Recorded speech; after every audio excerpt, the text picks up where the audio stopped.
দেখি খুব তো বলে টাকা হবে তোমার, কি করতে পারো আমিও দেখব। ভালো থাকো, বাই অ্যান্ড লাভ ইউ। আমাকে তোমার কি মনে হয়? হ্যাঁ, যখন ইচ্ছে যা বলবে তাই শুনবো? শোনো মেয়ে, আমি এমন ছেলে না। আমার যা ভালো লাগে আমি তাই করি। তোমাকে ভালো লেগেছে আমার, তার মানে তোমাকে চাই চাই। দেখুন, একদম এগোবেন না আমার কাছে। আমি কিছু করি নাই। আপনি ভুল করেছেন, সে কারণে বকা দিয়েছি। তাই বলে আমার সাথে অসভ্যতামি করবেন নাকি? অসভ্য ছেলে, দূরে যান আমার থেকে। কেন করব না?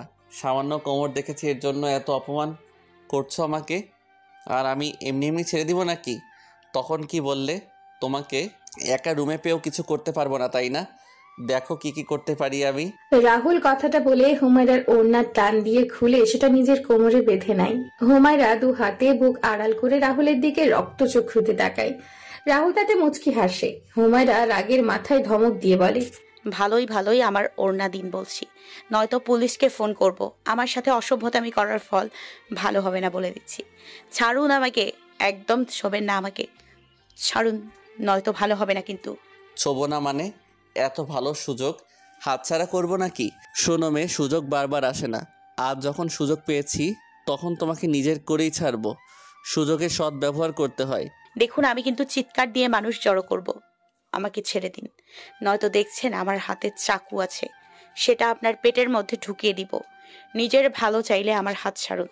রাহুল হাত ছাড়ে না, বরং জোর করে নিজের বুকের সাথে হুমায়রাকে চেপে ধরে। হুমায়রা জোরে জোরে নিঃশ্বাস নিচ্ছে, মনে হচ্ছে দম বন্ধ হয়ে আসবে তার। রাহুল হুমায়রার হাত থেকে চাকুটা কেড়ে নিয়ে হুমায়রার পেটে নিজের হাত রাখে আর বলে, এই কোমর দেখেছি বলে আমাকে অপমান করেছো। এখন এখন কি করবে? মারবে নাকি কাটবে? কই গেল তোমার ক্ষমতা? এইটুকু একটা মেয়ে হয়ে চৌধুরী বাড়ির সাথে পাঙ্গা নাও তুমি? কি সাহস তোমার মেয়ে? সাহসের কি দেখেছেন আপনি? আমি আরো অনেক কিছু করতে পারি। ধ্বংসলীলা দেখেছেন কখনো? ধ্বংসলীলা শুরু করব আমি। আমার পেট থেকে হাত সরান। শরীরে শক্তি আর তেজ দুটোই আছে দেখছি তোমার, কিন্তু আমার জিম করা বডির সাথে সেটা খাপ খাচ্ছে না। অন্য কারোর সাথে ট্রাই করো। আজ তোমাকে নিজের করেই ছাড়বো। তার জন্য কি করব জানো? আদর। হুমায়রা কেঁপে ওঠে। রাহুল নিজের ঠোঁট হুমায়রার কানের পিঠে ছুঁয়ে দেয়। একটা আঙ্গুল দিয়ে কপাল থেকে থুতনি পর্যন্ত স্লাইড করে। হুমায়রা চেঁচিয়ে বলে, না। দেখুন রাহুল চৌধুরী, আপনাকে আমি জেলে ঢোকাবো। আমার রুমে সিসি ক্যামেরা আছে, সব ভিডিও হচ্ছে। আপনাকে আমি কিন্তু নিজ হাতে খুন করব। তখন সবাই ভাববে আত্মরক্ষার জন্য আপনাকে খুন করেছি। বাহ, এত চালাক তুমি! নিজের রুমে সিসি ক্যামেরা, দারুণ আইডিয়া। কিন্তু আমি তোমাকে আদর করার পর ক্যামেরা থেকে তো সব ডিলিট করব, তখন প্রমাণ কোথায় পাবে? আপনি খারাপ, অনেক খারাপ।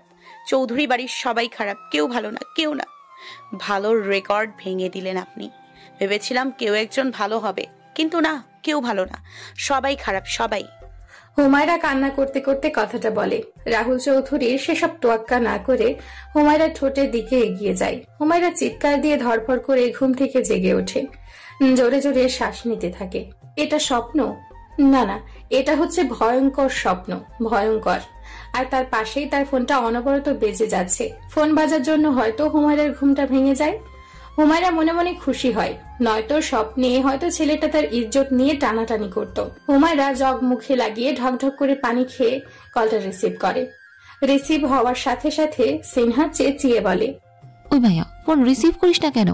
সেই আধা ঘন্টা ধরে তোর দেওয়া ঠিকানায় বসে আছি। সকাল 6টার আগে নাকি গেটই খুলবে না, তার উপর অপরিচিত, সে কারণে আমাদের ঢুকতেও দিচ্ছে না। হুমায়রা অবাক হয়। আজ মার্চ মাসের 1 তারিখ। আজ তো আসার কথা ছিল না সিনহা আপুর। অবাক হয়ে বলে, কি তুই এখানে? ও মাই গড, ইস দারুণ সারপ্রাইজ আপনি। ওয়েট, আমি আসতেছি। শালি, আগে বলবি তো যে তুই এখানে আসবি। ইস, আমি কিছুই জানি না। আমি অনেক কিছু নিয়ে আসতে বলতাম তোকে। এক চর দিব নিজে। শুয়ে থেকে বকর বকর করিস না, এখানে আয়, আরো সারপ্রাইজ অপেক্ষা করছে তোর জন্য। তাড়াতাড়ি আয় না সোনা, ঠান্ডায় জমে যাচ্ছি তো। সরি সরি আপু, যাচ্ছি, কিছুক্ষণ অপেক্ষা করো। হুমায়রা জিভে কামড় দিয়ে চাবি নিয়ে দৌড়ে নিচে যায়। কোনরকম গায়ে জামাটা ঠিক করে। দারোয়ান কাকা হুমায়রাকে দেখে মিষ্টি করে হেসে মেন গেট খুলতে যায়। ব্যাগের উপর বসায় নিজের মাকে দেখে হুমায়রা হামলে পড়ে। বসা অবস্থায় জড়িয়ে ধরে কেঁদে দেয়। উনি হুমায়রার মাথায় হাত বুলিয়ে দিতে দিতে বলে, এই মা, এই মেয়ে দেখে কান্না করে। বিয়ের পর তাহলে কি করবি? হ্যাঁ, তখন তো আর প্রতিদিন দেখা হবে না। বছরে যদি 2-3 বার দেখা হয় তাহলে দেখি তুই কেঁদে কেঁদে সমুদ্র বানাবি। সেই সমুদ্রে তুমি আর আমি গোসল করবো ফুপিমণি। আর তোমাদের পীড়িতের কান্না শেষ হলে বলো, এত এত লাগেজ উপরে নিয়ে যাবে কে? এসব আমি সিঁড়ি দিয়ে উঠাতে পারবো না। একদম চুপ কর। আম্মুর সাথে কতদিন থেকে দেখা হয়নি জানিস? এখানে আসার পর থেকে ভিডিও কলে কথা বলা হয়নি। তুই তো ফোন নিয়ে বাড়িতে থাকিস না, ভাবিস আম্মুকে একটা বড় ফোন কিনে দিব। ফকিন্নি শখ কত, যা ভাগ। আমি গেলাম, তুই এসব নিয়ে আয়। ফুপি তুমিও আসো তো। ও এসব কিভাবে নিয়ে আসবে, আসুক, আমাদের কাজ শেষ। সিনহা জোর করে ফুপিমণিকে নিয়ে যায়। হুমায়রা হা হয়ে ব্যাগপত্র দেখে, 5টা বড় বড় ব্যাগ। তারপর চোখ যায় এক পাশে রাখা সেলাই মেশিনের দিকে। সিনহা আপু যে সেলাই জানে সেটা সে নিজেও জানে, তাই বলে সব মাথায় করে তুলে এসেছে নাকি? হুমায়রার এত চিন্তার মাঝে সেখানে হাজির হয় রাহুল। রাহুলকে দেখে রাতের স্বপ্নের কথা মনে হয় তার। ভয়ে গলায় থুতু দেয়। রাহুল অ্যাটিটিউড নিয়ে বলে, কোনো সাহায্য লাগলে বলতে পারো। আমার শরীর দয়ার শরীর, কাউকে সাহায্য করতে পিছুপা হই না। আপনি এখানে কি করছেন? সেটা তোমার না শুনলেও হবে। এটা বলো, আমি আহাদের ফ্ল্যাট থেকে বের হওয়ার সময় দেখলাম তোমার ফ্ল্যাটে 2জন মহিলা গেল। ওনারা কি তোমার মা বোন? হ্যাঁ হ্যাঁ। আরে না না না, ওনারা আমার দুঃসম্পর্কের মা বোন। দূর সম্পর্কের মা বোন মানে? কি পাগল ছাগলের মতো কথা বলছো? Are you okay? আরে ধুর, কি সব বলছি। আসলে ওই মেয়েটা আমার খালাতো বোনের ভাইয়ের মেয়ে, আর ওই মহিলা আমার ওই বোনের ফুপি, বুঝলেন? হা হা, ফাটাফাটি বুঝেছি। ওনারা কি এখানে থাকবে? এত জিনিস কেন? মনে হচ্ছে বাড়ি মাথায় করে উঠিয়ে আনছে। দেখো, ফ্ল্যাটে আজে বাজে মানুষ এলাও না। সেটা আমি বুঝবো। ভাড়া আমি দিব যখন তখন, ফ্ল্যাটে যা ইচ্ছা করি। আপনাদের দেখার বিষয় নয়। দরকার হলে জামাই নিয়ে এসে থাকবো, আপনাদের কি? হ্যাঁ, কারো কিছু হোক না হোক, আমার অনেক কিছু। আচ্ছা, হাতে হাতে ব্যাগ নিয়ে যাচ্ছি, চলো। ইস, এত ভারী ভারী ব্যাগ কেন? কোন সোনার মঞ্জিল আছে এখানে? পিতল আছে, পিতল। আমরা সোনা চিনি না। গরিবদের জন্য পিতল, লোহা, তামা এসব সোনায় সোহাগা। এই শরীর বানিয়ে কি লাভ? যান, এসব আমার ফ্ল্যাটে দিয়ে আসুন দেখি। বেয়াদব মেয়ে, রাতে এত কথা শোনালো আমাকে, আর আজ আমাকে দিয়ে কাজ করিয়ে নিচ্ছে। একে যে বিয়ে করবে তার জীবন শেষ। থাক, ওই মেয়ের থেকে আমার দূরে থাকা ভালো। রাহুল 2টা ব্যাগ 2 হাতে নিয়ে যাচ্ছে আর বিড়বিড় করছে। হুমায়রা সেখানে বসে থাকে। সব কাজ আজ রাহুলকে দিয়ে করাবে।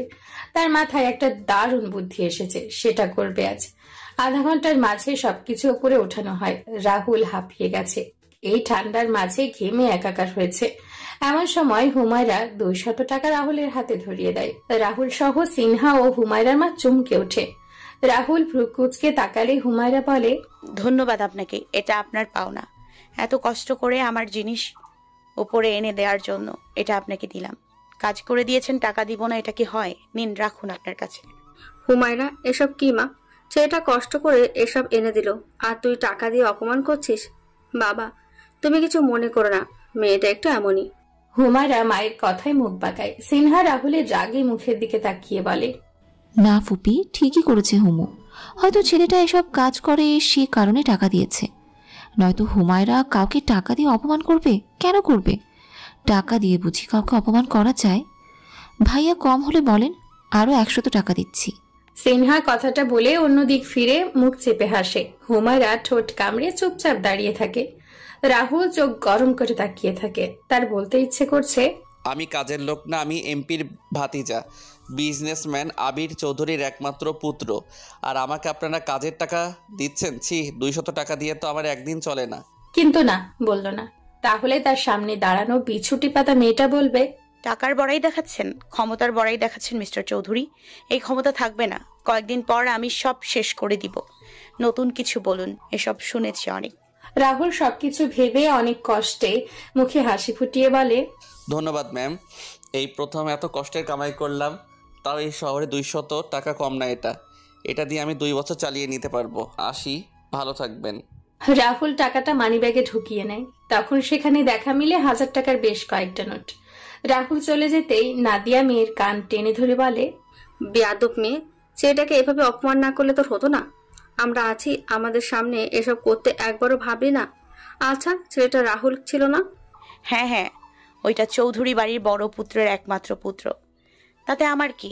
কাজ করেছে, টাকা দিয়েছি। তবে কষ্ট হচ্ছে 200 টাকা দিয়ে আমি 1 মাসের ভেতরে খাবার কিনতে পারতাম। ইস, কেন যে দিলাম। হুমায়রার কথায় সিনহা খিলখিল করে হেসে ওঠে, হাসতে হাসতেই বলে, ফুপিমণি দেখো তোমার মেয়ের কাণ্ড। যাই হোক, ওনাদের ফ্যামিলিতে সব একটা করে সন্তান কেন? সাদিক শিকদারের একটা মাত্র ছেলে, এদিকে রাহুল চৌধুরীরও একমাত্র ছেলে, শুধু রায়হান চৌধুরীর 3 ছেলে মেয়ে। সিনহার কথায় হুমায়রা ফুঁসে ওঠে, দাঁত কিরমির করতে করতে বলে, হিসাব শিখে রাখ, 2 ছেলে মেয়ে, না মেয়ে ছেলে। কারণ মেয়ে বড়, ছেলে ছোট। আরে বুঝিস না, জমা জমির ভাগ দিতে গিয়ে যেন ঝামেলা না হয়, সে কারণে একটা একটা করে বাচ্চা। তুই নিজেও তো একটা, আমিও একটা। মা মেয়েরা মিলে হাসাহাসি করে কিছুক্ষণ, তারপর ব্যাগ থেকে সব জিনিসপত্র বের করে। হুমায়রা অবাক হয়ে যায়, এখানে ছিট কাপড় রয়েছে, তার মানে এখন থেকে তার মিশন শুরু। হুমায়রা চোখ বুজে কাপড়গুলো বুকে জড়িয়ে ধরে, তারপর মায়ের কোলে মাথা রেখে বলে, জীবনে চলার পথে এত বাধা কেন আসে, কেন এত কষ্ট পাই আমরা? মাঝে মাঝে মনে হয় এই জগৎ আমাদের জন্য নয়। মা, আমি মাঝে মাঝে অনেক অসহায় হয়ে পড়ি, ভালো লাগে না কিছু, নিজের ওপর বিরক্ত উঠে যায়। কেন সেটা কি বলতে পারবে? কেন একাকিত্ব গ্রাস করে আমাকে? মা, ভুলে যেতে চাই, বাঁচতে চাই উড়ন্ত পাখির মতো, কিন্তু কেন পারি না? বলতে পারবে? মাঝে মাঝে একাকিত্ব গ্রাস করে, এই যে এখনো একাকিত্ব গ্রাস করেছে সব, কিন্তু বিরক্ত লাগছে, অযথা কান্না করতে মন চায়। ইস, এমন লাগে কেন? আমি তো সুখী ব্যক্তি, জীবনে কোনো সমস্যা নেই, তাহলে কেন এমন হলো? কেন এমন হয়? আমি প্রতিদিনের ন্যায় খুশি থাকতে চাই, পারি না। বড্ড মায়া হয় নিজের প্রতি এই দিনে, মনে হয় আমি বড্ড অসহায়। ডায়েরির পাতায় লিখে রেখেছো নিজেকে নিয়ে, কিন্তু একবারও কি ভেবে দেখেছে তুমি কোন দিনে একাকিত্ব বোধ করো, কোন দিন নিজেকে অসহায় মনে করো? সব কিছু ভালো থাকলেও মনটা ভালো থাকে না। যদি আমি সমাধান দেই তাহলে নিবে তো বিছুটি পাতা? হুমায়রা চমকে ওঠে, ডায়েরিটা শব্দ করে বন্ধ করে দেয়। ভার্সিটি থেকে আসার পরে ডায়েরি লিখতে বসেছিল সে। মা নিজ হাতে খাইয়ে দিয়েছে, সে কারণে খাওয়ার বিষয় নিয়ে ভাবতে হয়নি। দুপুর 3:30 বাজে। এর সময় ডায়েরি লেখা বেমানান, কিন্তু হুমায়রা না লিখে পারলই না। তার মাঝে মাঝে নিজেকে বড্ড অসহায় লাগে। আজ সারাদিন ভেবেছে কেন এমন হয়, সেসব ভাবতে গিয়েই এই ডায়েরি লেখা। কিন্তু রাহুল কখন এসে তার লেখা দেখেছে সে লক্ষ্য করে নাই। হুমায়রা বসা থেকে উঠে দাঁড়ায়, অবাক কণ্ঠে বলে, এত কিছুর পরেও আমাদের বাসায় আসতে লজ্জা করছে না আপনার? কেন বারবার আসেন? কালকে কি হলো সব ভুলে গেছেন? আর আসছেন তো লুকিয়ে আমার ডায়েরি লেখা কেন দেখছেন? লুকিয়ে দেখি নাই তো, ডায়েরি খোলা আছে, চোখ সেখানে গিয়েছে, লেখাগুলো ভেসে উঠেছে আর আমি পড়েছি, ব্যাস। আর এত ভাবনাও কিসের জন্য? কালকের কোনো কথা আমি ভুলিনি, সব মনে আছে। আমি তো এসেছি না, আমি আসি নাই। তোমার দূর সম্পর্কের মা আমাকে ডেকেছে। হোয়াট? কখনো না। আম্মু আপনাকে ডাকতে যাবে কোন দুঃখে?